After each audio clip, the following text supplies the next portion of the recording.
कोई गिल्ट सच नहीं है, मगर मैं सोचता हूँ मेरे वालिद और मैं एक दूसरे से उनकी डिवोर्स उनकी वजह से बहुत पहले जुदा हो गए थे।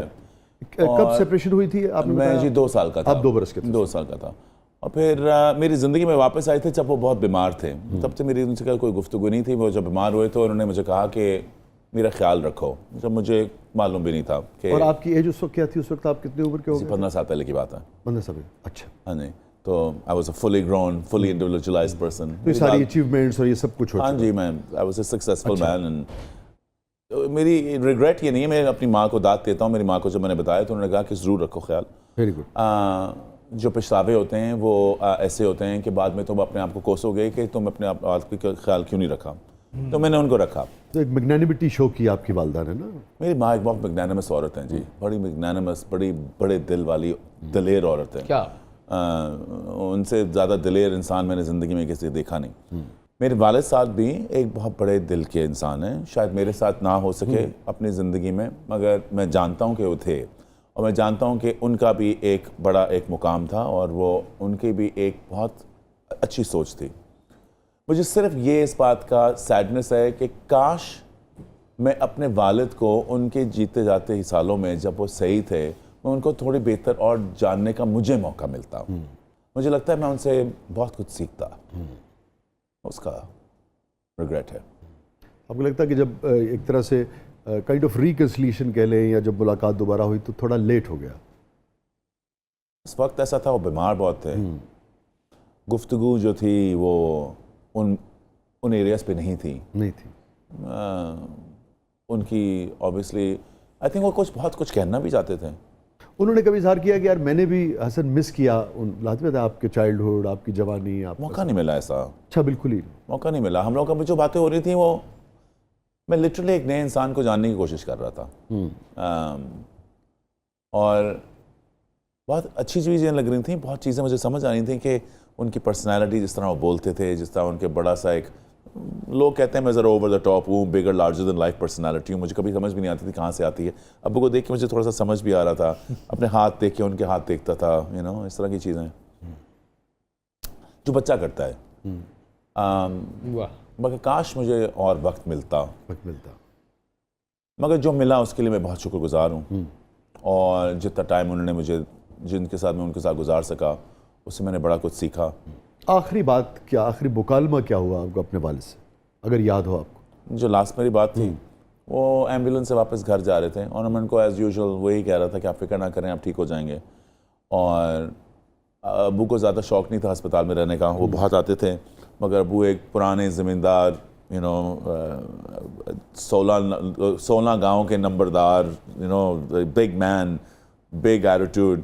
तो उनका था बस मैं वापस अपनी पुराने हवेली पे जाऊं और वहाँ रहूं और ये हो।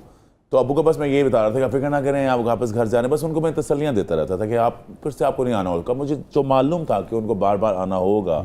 उनकी तबीयत इतनी ख़राब हो चुकी थी ना, वो चल सकते थे, वो लिटरली अपने वेस्ट से पैरालाइज थे। वो उनके पास कोई काफ़ी उनकी प्रॉब्लम्स थी, मगर मैं उनको कॉन्स्टेंटली थोड़ा सा तसल्ली देता था, दिलासा कि आप फिक्र ना करें। तो वही करते करते वो दरवाज़ा बंद हो रहा था। मेरी फ़्लाइट थी, मैं बाहर जा रहा था। मैं LA में बहुत बड़ा शो करने जा रहा था। मैंने उनका माथा चूमा, उनको कहा मैं आपसे मिलता हूँ। और कुछ दिनों बाद And you were in LA जब आपको इतला भी? हाँ जी। मैं था भी नहीं यहाँ। मैं बस LA अभी ही गया था। फंडरेजर करने गया था ये अस्पताल के लिए। और पीछे से पता चला कि मेरी बर्थडे के बहुत कुछ दिन पहले, फिर ऑफ कोर्स मैं वापस आया। हैप्पीएस्ट मोमेंट हसन शहरियार यासीन साहब की ज़िंदगी का अभी गुजरा है। अभी मैंने 30 साल की सेलिब्रेशन की। मालूम नहीं था कि हैप्पीएस्ट होगा, मगर उस शाम जो आप सोच सकते हैं कि जो ख़राब हो सकता है वो हुआ। कुछ दोस्तों ने आना था, कुछ लोगों ने मदद करनी थी, उन्होंने मदद नहीं की। जिन्होंने नहीं आना था और जो बहुत बड़े बड़े लोग थे वो आए। जो मुझसे एक्सपेक्टेशन जिनसे थी वो नहीं पूरी हो रही थी। और जो मेरी स्पॉन्सर से, फॉर एग्जांपल जो बड़ा बड़ा स्पॉन्सर था, मैं नाम नहीं लूँगा बिकॉज उनके नाम से ये मुझे नहीं है, मैं किसी को ब्लेम नहीं कर रहा, मगर हम और वो फ़लस्तीन के ऊपर एक जगह पे नहीं थे। मैं बहुत प्रो फ़लस्तीन हूँ। मुझे लगा कि तो वो भी ख़त्म हो गया, मुझे पैसे भी देने पड़ रहे थे, हर चीज़ करनी पड़ी थी।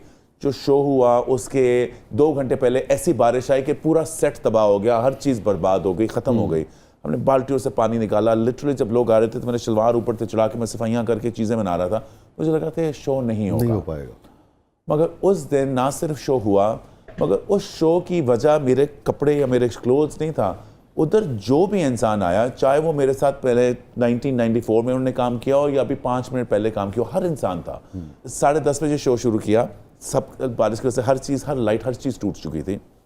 बाहर से गोरे आए हुए थे, बहुत ज़्यादा गोरे आए हुए थे, और सबको मैंने कपड़े बना के सबको शलवार कमीज़ें पहनाई। और उस रात मेरी ख्वाहिश थी कि सब सफ़ेद शलवार कमीज़ पहने, क्योंकि सफ़ेद कॉटन की शलवार कमीज़ के, क्योंकि हम उस दिन सब भूल जाएं कि अमीर कौन है, गरीब कौन है। हम सारे एक रंग में ढल जाएं, अंडर द स्टार्स एक हों।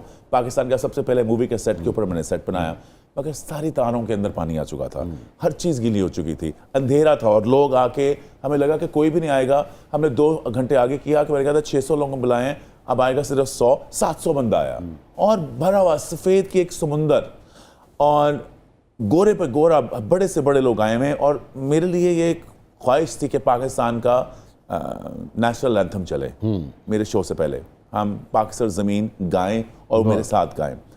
और वो कह रहे हैं जी कि टेक्निकल नहीं है, कुछ नहीं चल सकता। और जैसे हमने कहा बिस्मिल्लाह करके शुरू करते हैं, स्विच था, मैंने कहा ये ऑन करके देखते हैं यार, सब कुछ ऑन हो जाएगा। वो कह रहे हैं जी सब कुछ ऑफ हो जाएगा, तारों के अंदर पानी है। हमने जैसे पाकिस्तान ज़मीन शाद हुआ कि मैंने बटन ऑन किया ना, जो सारी एक लाइट नहीं चल रही थी वो सारी ऑन हो गई, पूरी रोशनी छा गई। और सबसे बढ़कर चीज़, मेरी माँ, सॉरी, मेरी माँ भी अपनी व्हील चेयर पे आके बैठी, बहुत अच्छा लगा। It was great. Sorry. I don't know क्या हुआ। So that's it. She was there, mashallah. Yeah. बहुत अच्छा लगा। It was a great moment. I was the happiest. And I'm very lucky. क्या कहा माँ ने उस दिन आपसे? बहुत खुश थी। बहुत खुश थी? बहुत खुश थी, बहुत खुश थी, बहुत खुश थी, बहुत खुश थी। मैं बहुत खुश था। जिस इंसान ने सारी ज़िंदगी इतनी मेहनत की हो, हर चीज़ छोड़ दी हो, उसका बेटा इस मुकाम पे पहुँचे कि बड़े से बड़ा बंदा, छोटे से छोटा, बाहर से हर बंदा आके खड़ा हुआ है, हर चीज़ मुझे रोकने की जो कोशिश की, वो अल्लाह ने मेरी मर्ज़ी में मेरे साथ खड़े रहे, मुझे इतनी बरकत दी। मेरी माँ बहुत खुश थी, जिसके लिए मैं बहुत खुश था। ये कामयाबियाँ, इज़्ज़त, ये नाम तुमसे है, ऐ मेरी माँ मेरा सारा मकाम तुमसे है। क्या बात। बहुत सारी तालियां हसन साहब की वालदा की। बिल्कुल जी, बिल्कुल।